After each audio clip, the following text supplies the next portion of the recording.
அடுத்தது பைத்தானோட string handling பற்றி பார்க்கலாம்.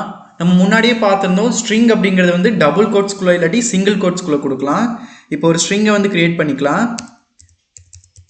மெசேஜ் ஈக்குவல் டு, நான் வந்து இந்த இதுக்குள்ளே வந்து ஒரு மெசேஜ் கொடுத்துக்கிறேன், welcome to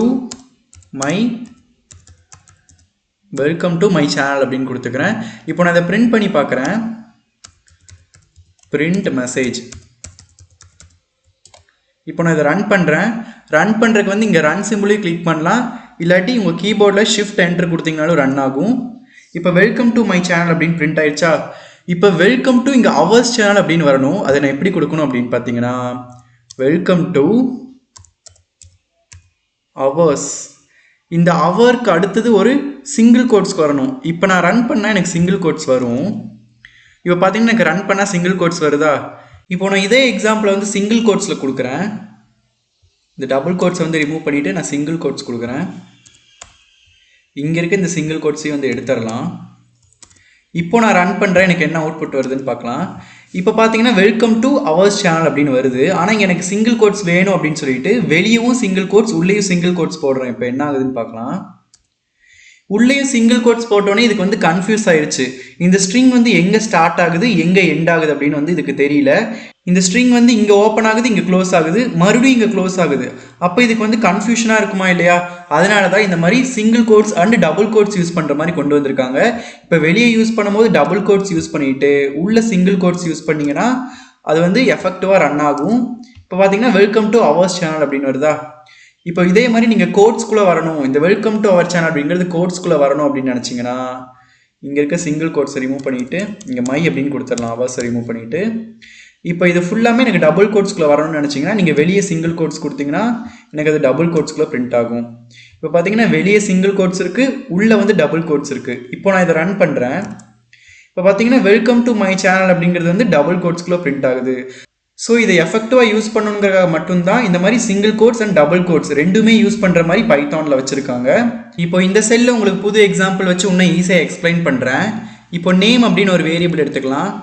name equal to, இதில் வந்து ராம் அப்படின்னு நான் ஸ்டோர் பண்ணுறேன், RAM ராம். இப்போ நான் நேமை பிரிண்ட் பண்ணால் எனக்கு என்ன வரும், ராம் அப்படின்னு வருமா.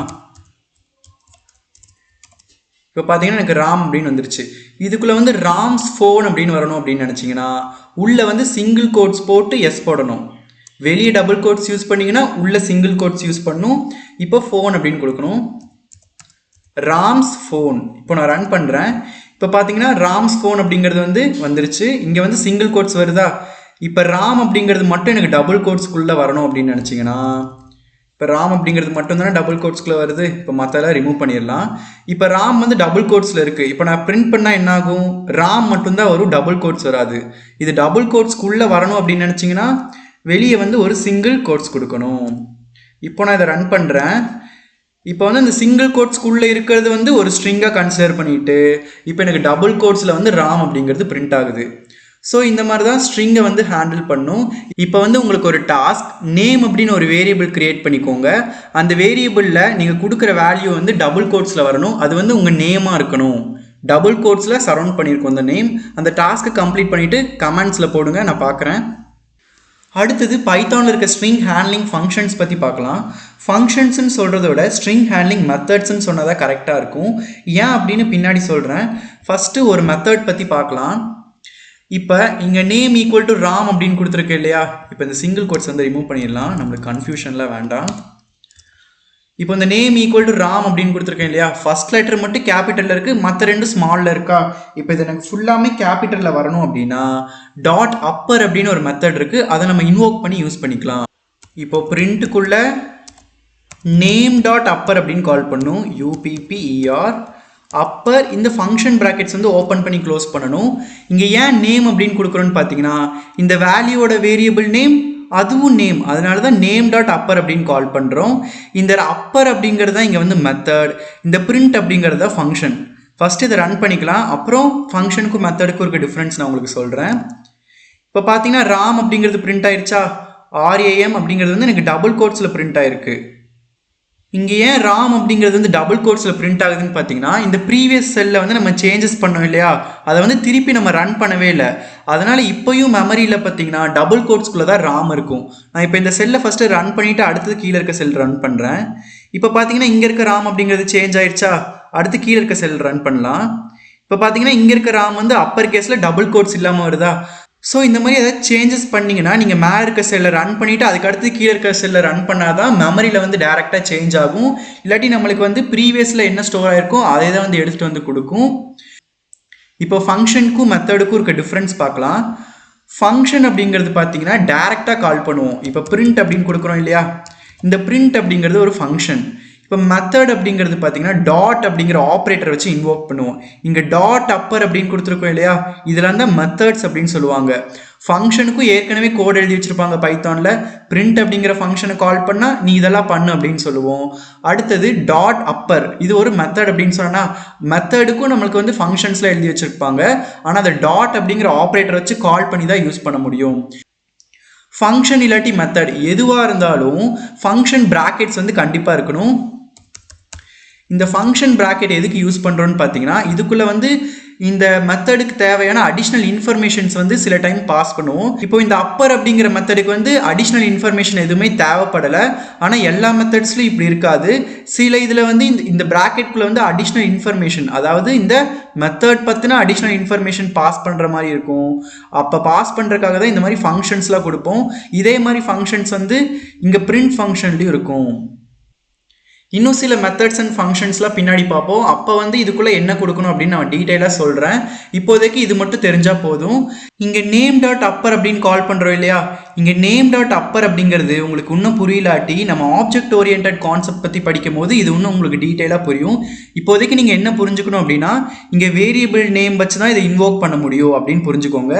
வேரியபிள் நேம் என்னது, நேம்னே வச்சுருக்கோம், நேம் டாட் அப்பர். அந்த நேமோட அப்பர் கேஸை நம்ம வந்து இன்வோக் பண்ணுறோம். அடுத்தது இன்னும் கொஞ்சம் ஸ்ட்ரிங் ஹேண்ட்லிங் ஃபங்க்ஷன்ஸ் பற்றி டீட்டெயிலாக பார்க்கலாம். நான் இன்னும் 2 செல் ஓப்பன் பண்ணிக்கிறேன்.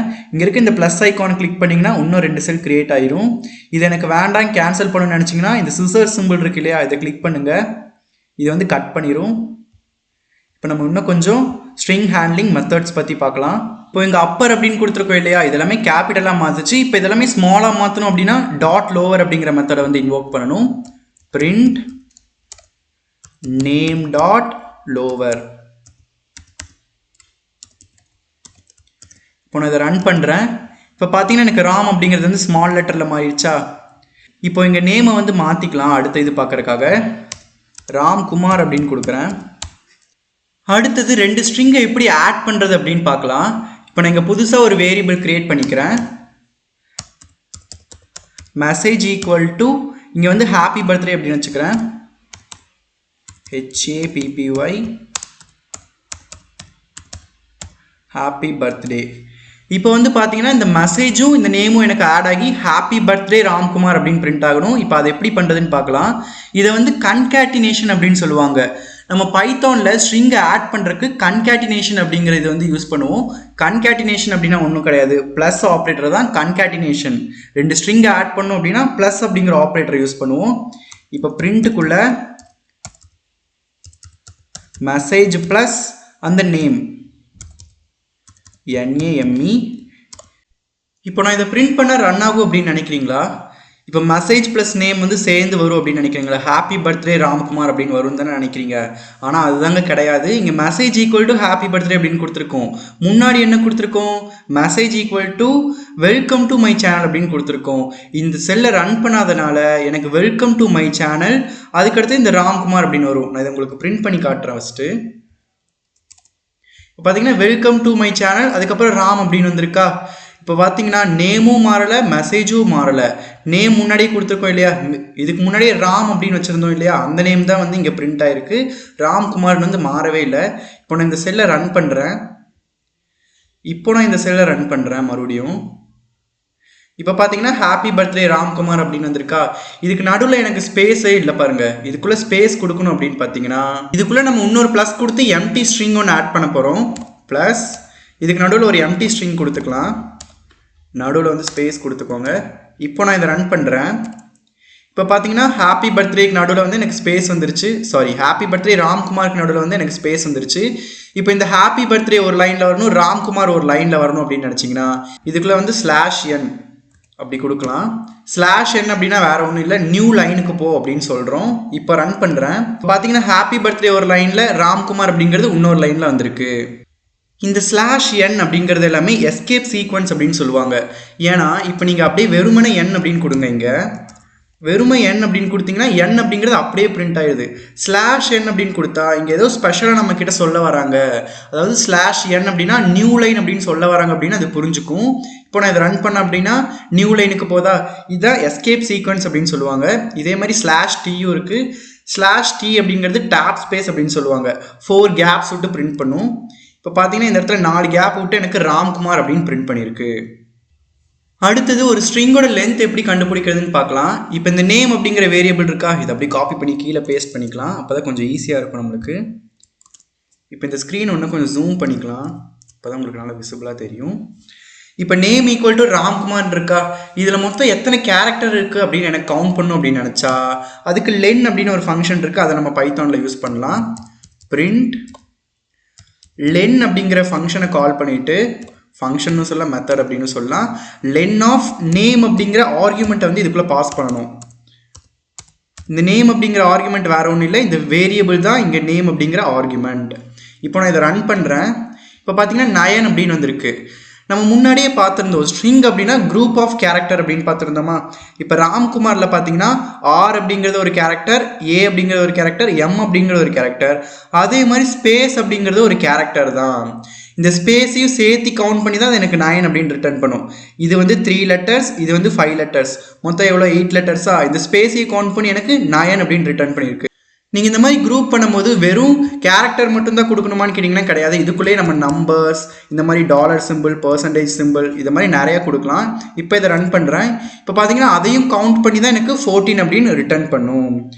இப்போ இதே மாதிரி இப்போ இதுக்குள்ளே டாலர் சிம்பிள் இருக்கா, இந்த டாலர் சிம்பிள் இதுக்குள்ளே எத்தனாவது இண்டெக்ஸில் இருக்குன்னு கூட நம்ம கண்டுபிடிக்கலாம். அதுக்கு எப்படி கோட் எழுதுறதுன்னு பார்க்கலாம். பிரிண்ட் ஃபைண்ட் அப்படிங்கிற ஒரு ஃபங்க்ஷன் யூஸ் பண்ண போகிறோம். எதில் ஃபைண்ட் பண்ண போகிறோம், நேம் அப்படிங்கிற வேரியபிள்லேருந்து ஃபைண்ட் பண்ண போகிறோம். நேம் டாட் ஃபைண்ட் அப்படின்னு மெத்தடை வந்து இன்வோக் பண்ணணும். ஃபைண்ட் ஆஃப் டபுள் கோட்ஸ்குள்ளே எதை கண்டுபிடிக்க போகிறோம், பர்சன்டேஜை வந்து கண்டுபிடிக்க போகிறோம். க்ளோஸ் ப்ராக்கெட், 2 ப்ராக்கெட் ஓப்பன் பண்ணியிருக்கோம், 2 ப்ராக்கெட் க்ளோஸ் பண்ணுறோம். இப்போ நான் ரன் பண்ணுறேன். இப்போ பார்த்தீங்கன்னா பர்சன்டேஜ் அப்படிங்கிறது வந்து 7th இண்டெக்ஸில் இருக்குது. இப்போ இதே மாதிரி டாலருக்கும் கொடுத்து பார்க்கலாம். டாலர், இப்போ இதை ரன் பண்ணுறேன். டாலர் அப்படிங்கிறது 8th இண்டெக்ஸில் இருக்குது. நீங்கள் வேணால் கவுண்ட் பண்ணி பாருங்கள். ஃபஸ்ட் இண்டெக்ஸ் எப்பயுமே 0ல் தான் ஆரம்பிக்கும். 0 1 2, இந்த ஸ்பேஸ் ஒரு இண்டெக்ஸ் 3 4 5 6 7 8. அப்போ டாலர் அப்படிங்கிறது எனக்கு 8th இண்டெக்ஸில் இருக்குது. அந்த 8 அப்படிங்கிறது வந்து எனக்கு ரிட்டர்ன் பண்ணிடுச்சு. இப்போ வந்து பார்த்தீங்கன்னா இதில் 2 A இருக்குது, இங்கே ஒரு A இருக்குது, இங்கே ஒரு A இருக்குது. இதுக்குள்ளே நான் A அப்படின்னு பாஸ் பண்ணுறேன். இப்போ என்ன ஆகுதுன்னு பாருங்கள். எப்பயுமே இது வந்து ஃபஸ்ட் அக்கரன்ஸில் இருக்க ஏ மட்டும்தான் எடுத்துக்கும். இப்போ வந்து ஃபஸ்ட் அக்கரன்ஸில் இருக்க ஏ பார்த்தீங்கன்னா 1 அப்படிங்கிற பொசிஷனில் இருக்கா. ஆறுங்கிறது வந்து 0th இண்டெக்ஸ், 1 அப்படிங்கிறது ஃபஸ்ட் இண்டெக்ஸ். எப்பயுமே ஃபஸ்ட் அக்கரன்ஸை மட்டும்தான் எடுத்துக்கும். இப்போ நான் இதில் இல்லாத ஒரு நம்பரை கொடுக்குறேன், சாரி இல்லாத ஒரு வேல்யூவை கொடுக்குறேன் பாருங்கள். இப்போ 4 அப்படின்னு கொடுக்குறேன். இப்போ நான் இதை ரன் பண்ணுறேன். 4 அப்படின்னு கொடுத்தோன்னே எனக்கு -1 அப்படின்னு வந்திருக்கு. அதாவது 4 அப்படிங்கிற ஒரு வேல்யூவே இந்த ஸ்ட்ரிங்குள்ளே இல்லை. அப்புறம் எப்படி அதை ரிட்டர்ன் பண்ணும், அதனால தான் எனக்கு -1 அப்படின்னு ரிட்டர்ன் பண்ணியிருக்கு. இந்த -1 அப்படின்னா நம்மளே புரிஞ்சுக்கணும், அப்போ இல்லாத ஸ்ட்ரிங்கை கொடுத்தனால தான் -1 அப்படின்னு ரிட்டர்ன் பண்ணியிருக்கு அப்படின்னு. இப்போ இந்த இடத்துல பார்த்தீங்கன்னா டாட் ஃபைண்ட் அப்படின்னு ஒரு மெத்தடை இன்வோக் பண்ணியிருக்கோம். அதுக்கு வந்து அடிஷ்னல் இன்ஃபர்மேஷனாக 4 அப்படின்னு கொடுத்துருக்கோம் இல்லையா. இது மாதிரி தான் மெத்தட் அப்படிங்கிற இதுக்கு வந்து நம்ம அடிஷ்னல் இன்ஃபர்மேஷன் கொடுக்கறக்காக தான் அந்த ஃபங்க்ஷன் ப்ராக்கெட் வந்து முன்னாடியே சொன்ன மாதிரி நம்ம யூஸ் பண்ணுவோம். இப்போ இதே மாதிரி ரீப்ளேஸ் அப்படின்னு ஒரு மெத்தட் இருக்குது, அதை பற்றி பார்க்கலாம். இப்போ இந்த நேமில் பார்த்தீங்கன்னா எனக்கு இங்கே ஒரு ஏ இருக்குது, இங்கே ஒரு ஏ இருக்கா. இந்த ஏவை எனக்கு இப்போ ஐ அப்படின்னு ரீப்ளேஸ் பண்ணும். அதை எப்படி பண்ணுறதுன்னு பார்க்கலாம். அதுக்கு பிரிண்ட், இப்போ ரீப்ளேஸ் என்ன பண்ண போகிறோம், என்னத்தை ரீப்ளேஸ் பண்ண போகிறோம், நேமில் இருக்க அந்த ஏ அப்படிங்கிற character. Name dot replace of, first எதை ரீப்ளேஸ் பண்ண போகிறோம் அப்படின்னு கொடுக்கணும். ஏ அப்படிங்கிறத ரீப்ளேஸ் பண்ண போகிறோம். செகண்டாக எதுவாக ரீப்ளேஸ் பண்ண போகிறோம், ஐ அப்படிங்கிறத மாற்ற போகிறோம். இப்போ வந்து டபுள் ப்ராக்கெட் ஓப்பன் பண்ணியிருக்கோம். இப்போ டபுள் ப்ராக்கெட் க்ளோஸ் பண்ணணும். இப்போ நான் சேவ் பண்ணிவிட்டு ரன் பண்ணுறேன். இப்போ பார்த்தீங்கன்னா அந்த ஏன்னு இருக்க இடத்துலலாம் எனக்கு ஆர் அப்படின்னு ரீப்ளேஸ் ஆகிடுச்சு. RIM. KUMIR இப்படி வந்து எனக்கு ரீப்ளேஸ் ஆயிருக்கு. இப்போ இதே மாதிரி கவுண்ட் அப்படிங்கிற மெத்தட் பற்றி பார்க்கலாம்.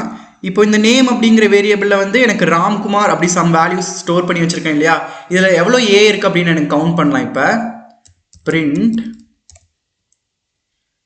count of a அப்படின்னு கொடுக்கணும். name dot count of a எவ்வளோ a இருக்குன்னு கவுண்ட் பண்ணி அதை எனக்கு ரிட்டர்ன் பண்ணும். இப்போ நான் இங்கே a அப்படின்னு கொடுத்துருக்கேன், ஆனால் முன்னாடி ஸ்டெப்பில் i அப்படின்னு மாற்றிருக்கா, அது வந்து ஐன் ரீப்ளேஸ் ஆகிருக்காது அப்படின்னு நீங்கள் கேட்கலாம். அது வந்து டெம்பரவரியாக தான் மெமரியில் ஸ்டோர் ஆகும். அடுத்த லைனில் வந்து அந்த நேமையே பிரிண்ட் பண்ணி பார்த்தீங்கன்னா எனக்கு அதே மாதிரி தான் இருக்கும். இப்போ இங்கே அடுத்த லைனில் நம்ம நேமையும் சேர்த்து பிரிண்ட் பண்ணி பார்க்கலாம். பிரிண்ட் நேம் அப்படின்னு கொடுக்குறேன். Print name. இப்போ இதை ரன் பண்ணுறேன். இப்போ பார்த்தீங்கன்னா எனக்கு அதே மாதிரி தான் இருக்குது. இங்கே வந்து ஐயின் ரீப்ளேஸ் ஆகிருக்கு, ஆனால் அடுத்த லைனில் எனக்கு நேம்னு பிரிண்ட் பண்ணால் எனக்கு ஃபஸ்ட் இருந்த வேல்யூ வந்து அப்படியே இருக்கா. ஸோ அது வந்து டெம்பரவரியாக தான் மாறுமே தவிர பர்மனெண்ட்டாக வந்து மாறாது. அதனால் கவுண்ட் ஆஃப் ஏ அப்படின்னு கொடுத்தா ஏற்கனவே ஸ்டோர் ஆகிருக்கு இதில் தான் ஏ எவ்வளோ இருக்குன்னு கவுண்ட் பண்ணி ரிட்டர்ன் பண்ணும். அடுத்தது நம்ம ஸ்ட்ரிங்கில் என்னெல்லாம் ஸ்டோர் பண்ணியிருக்கோம் அப்படின்னு கண்டுபிடிக்கலாம். அதுக்கு வந்து இஸ் டிஜிட், இஸ் ஆல்ஃபா அந்த மாதிரி மெத்தட்ஸ்லாம் இருக்குது. அதெல்லாம் இப்போ எப்படின்னு பார்க்கலாம். Print name dot is alpha அப்படின்னு கொடுக்குறேன். இஸ் ஆல்ஃபா அந்த ப்ராக்கெட் கொடுத்துட்டு க்ளோஸ் பண்ணணும். இப்போ நான் இதை ரன் பண்ணுறேன். இது வந்து இஸ் ஆல்ஃபாவா, ஆல்ஃபா அப்படின்னா எல்லாமே வந்து கேரக்டராக இருக்கணும். அதாவது எல்லாமே வந்து ஆல்ஃபபெட்டாக இருந்தால் இது எனக்கு ட்ரூ அப்படின்னு சொல்ல போகுது, இல்லாட்டி எனக்கு ஃபால்ஸ் அப்படின்னு சொல்ல போகுது. இதில் இருக்கிறது எல்லாமே ஆல்ஃபபெட்ஸா இல்லை தானே, நம்பர்ஸும் இருக்குது. அதனால் இப்போ எனக்கு இது ஃபால்ஸ் அப்படின்னு ரிட்டர்ன் பண்ண போகுது. இப்போ பார்த்தீங்கன்னா எனக்கு ஃபால்ஸ் அப்படின்னு ரிட்டர்ன் பண்ணிடுச்சு. இப்போ இதே மாதிரி இன்னொரு வேரியபிள் க்ரியேட் பண்ணி நம்ம அதுக்கு கொடுத்து பார்க்கலாம் நம்பர்ஸ்லாம். இப்போ ஏஜ் ஈக்குவல் டு 19 அப்படின்னு வச்சுக்கிறேன். டபுள் கோட்ஸில் தான் கொடுக்கணும், இல்லாட்டி நம்ம வந்து இன்டீஜராக எடுத்துக்கும். நம்ம இந்த ஸ்ட்ரிங் ஹேண்ட்லிங் ஃபங்க்ஷன்ஸில் அதில் யூஸ் பண்ண முடியாது. அப்புறம் இப்போ நான் இதுக்கு கொடுக்குறேன் print age dot is alpha. இப்போ இதை ரன் பண்ணலாம். இப்போ பார்த்தீங்கன்னா இதுக்கும் எனக்கு ஃபால்ஸ் அப்படின்னு வந்திருக்கு. ஏன்னா இது வந்து ஒரு இன்டீஜர். இப்போ இதுக்குள்ளே இருக்கிறதுல கேரக்டராக மாற்றலாம். நான் சிவா அப்படின்னு ஒரு கேரக்டரை செட் பண்ணுறேன். இப்போ நான் இதை ரன் பண்ணுறேன் பாருங்கள், எனக்கு ட்ரூ அப்படின்னு வருதா. ஸோ இஸ் ஆல்ஃபா அப்படின்னா எல்லாமே ஆல்ஃபபெட்டாக இருக்கணும். இதே மாதிரி இஸ் டிஜிட்டுக்கு கொடுக்கலாம். இப்போ இங்கே வந்து 19 அப்படின்னு மாற்றிக்கலாம். இது வந்து ஏஜ் 19. இப்போ நான் இதை ரன் பண்ணுறேன். இப்போ பார்த்தீங்கன்னா ட்ரூ அப்படின்னு ரிட்டர்ன் பண்ணுது. ஸோ இஸ் ஆல்ஃபா அப்படின்னா எல்லாமே ஆல்ஃபபெட்டாக இருக்கணும். இஸ் டிஜிட் அப்படின்னா எல்லாமே நியூமரிக்கல் நம்பர்ஸாக இருக்கணும். இதே மாதிரி ஆல்ஃபா நியூமரிக் இதெல்லாம் இருக்குது. அதெல்லாம் நீங்களே ட்ரை பண்ணி பாருங்கள். நீங்கள் பைத்தான் பற்றின அட்வான்ஸ் கான்செப்டில் கற்றுக்கணும் அப்படின்னா நீங்கள் வந்து சில ப்ராப்ளம்ஸ்லாம் சால்வ் பண்ணணும்.